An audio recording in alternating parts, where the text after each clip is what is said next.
Chapter 106. The diligent Xu Qing II. Back when he was in the foundation building realm, the First Highness had killed many people of the same realm and slaughtered several small non-human races. In the entire Seven Blood Eyes, the First Highness was ranked second among the personal disciples of the various peaks.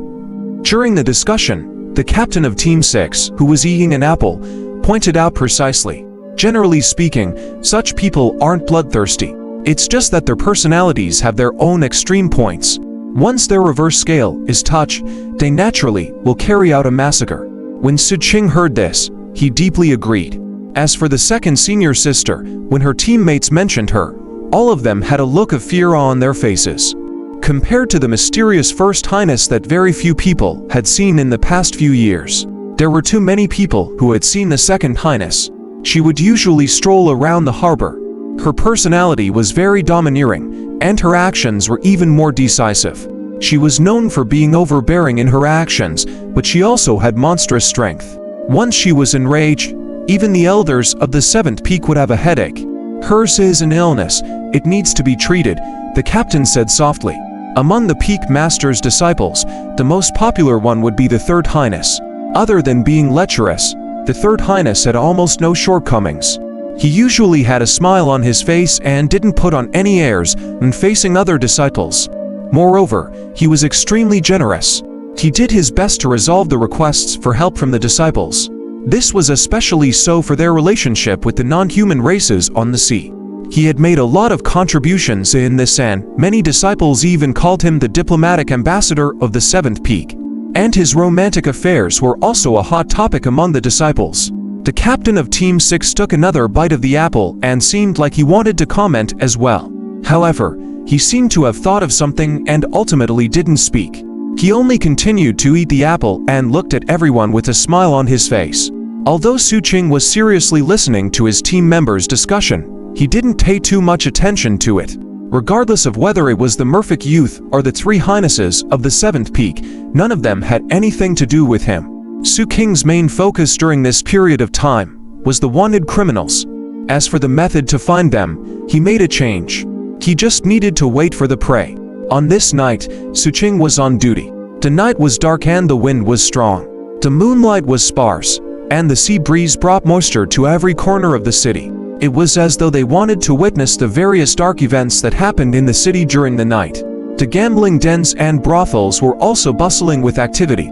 There was an endless stream of people coming and going, and from time to time, one could see figures in dark clothes walking on the roofs and walls of various buildings.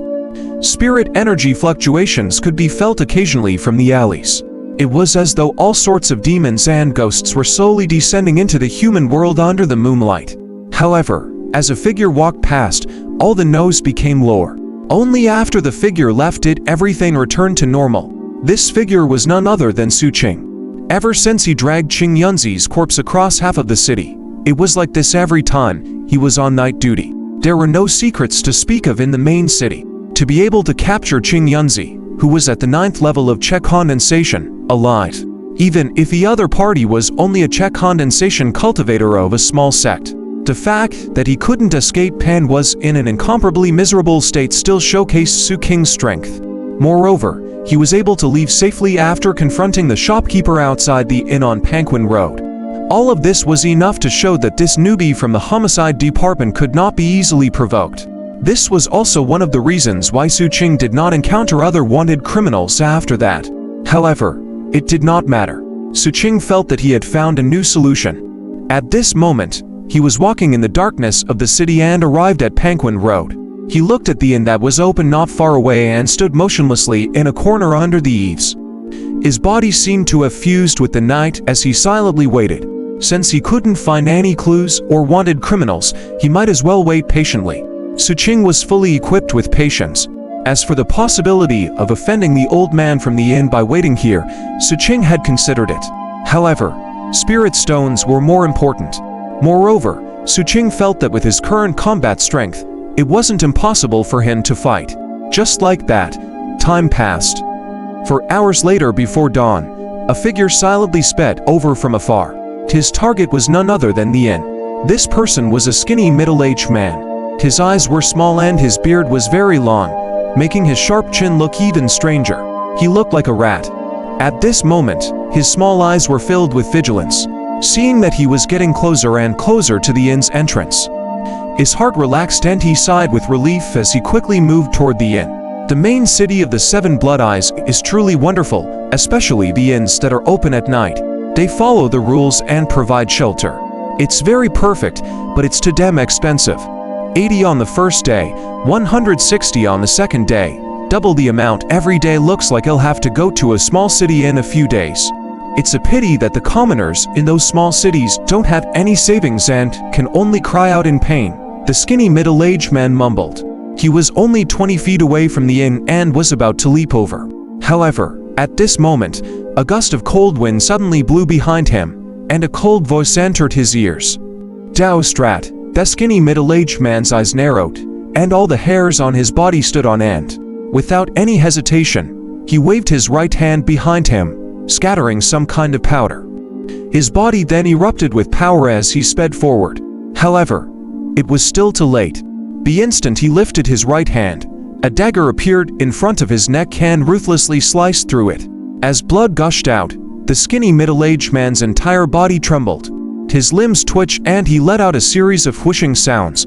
However, he couldn't speak. He struggled to turn around and saw the expressionless Xu Qing behind him. That powder was useless against Xu Qing. Taoist rat is from the Lichu sect. He specializes in bewitching medicines and has a twisted personality. He enjoys slaughtering mortals for fun. Half a year ago, he was wanted by Purple Earth for 15 spirit stones, and the notice was spread throughout the Nanhuang continent. Xu Qing didn't look at Taoist rat, who had lost his breath. Instead, he recited the contents of the wanted jade slit while looking at the old man who was standing in front of the inn with a gloomy expression. "There's no need to continue. I know he's a wanted criminal," said the old man gloomily. Xu Qing fell silent and cut off Taoist rat's head. He then took his leather pouch and kicked the corpse. The corpse landed loudly at the entrance of the inn. "He didn't enter the inn. I didn't break your rules. You don't have to pay for the corpse. It's a gift for you." With that, Xu Qing took a few steps back until he was a safe distance away. He then quickly left with Taoist rat's head. "I still lack 45 spirit stones for this month.